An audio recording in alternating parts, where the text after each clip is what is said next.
Laser assisted hatching यानी कि 5 दिन का ब्लास्टोसिस्ट जब बच्चेदानी के अंदर पहुंचता है, एम्ब्रियो की जो बाहर की कवरिंग होती है ज़ोना पेल्यूसिडा, क्या सभी आईवीएफ पेशेंट्स के अंदर लेजर असिस्टेड हैचिंग करवाना चाहिए? Subscribe to our YouTube channel and press the bell icon so that you don't miss any important updates related to infertility. Hello दोस्तों, आज हम जानेंगे लेजर असिस्टेड हैचिंग के बारे में।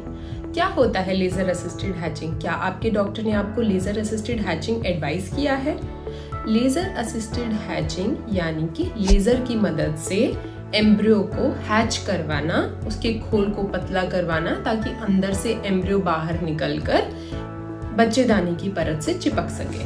5 दिन का ब्लास्टोसिस्ट जब बच्चेदानी के अंदर पहुंचता है यानी कि एंडोमेट्रियल कैविटी के अंदर पहुंचता है, तो वहाँ बहुत सारे ऐसे केमिकल्स होते हैं, फ्लूइड के अंदर ऐसे कुछ सब्सटेंसेस होते हैं जिसकी मदद से जो बाहर का खोल होता है यानी कि ज़ोना पेल्यूसिडा वो पतला हो जाता है, एम्ब्रियो की कॉन्ट्रैक्शंस होती हैं और इसकी हेल्प से जो ब्लास्टोसिस्ट है वो बाहर निकल जाता है। बाहर निकलने के बाद ये बड़ी आसानी से बच्चेदानी की झिल्ली के ऊपर चिपक जाता है। अब लेजर असिस्टेड हैचिंग की हमें कब जरूरत पड़ती है? जिन महिला के अंदर एम्ब्रियो की जो कवरिंग है यानी कि ज़ोना पेल्यूसिडा है वो जरूरत से ज्यादा मोटी है, जिसे हम थिक ज़ोना पेल्यूसिडा कहते हैं।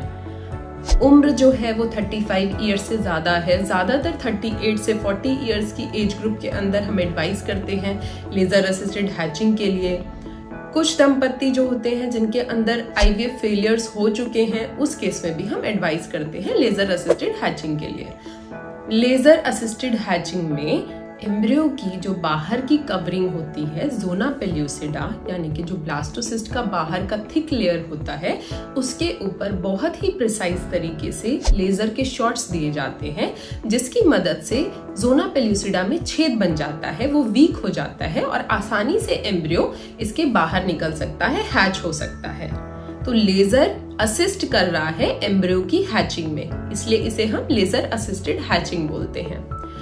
क्या लेजर असिस्टेड हैचिंग में एम्ब्रियो के ऊपर नेगेटिव इफेक्ट आता है? क्या उसके ऊपर कोई असर पड़ता है? यूजुअली रिसर्चेस में ये देखा गया है कि लेजर के शॉट्स बहुत ही प्रिसाइज होते हैं और ये सिर्फ बाहरी खोल के ऊपर दिए जाते हैं बहुत ही शॉर्ट ड्यूरेशन के लिए, तो इससे एम्ब्रियो के ऊपर या उसके जेनेटिक मटेरियल के ऊपर अभी तक कोई भी रिपोर्टेड साइड इफेक्ट नहीं है। क्या सभी आईवीएफ पेशेंट्स के अंदर लेजर असिस्टेड हैचिंग करवाना चाहिए? जी नहीं, सभी पेशेंट्स के अंदर लेजर असिस्टेड हैचिंग एडवाइस नहीं होता। कुछ केसेस के अंदर जो गायनेकोलॉजिस्ट ठीक समझते हैं उन्हीं के अंदर लेजर असिस्टेड हैचिंग एडवाइस होता है। Thank you. For more information, visit our website www.indraivf.com or call 1-800-309-4410.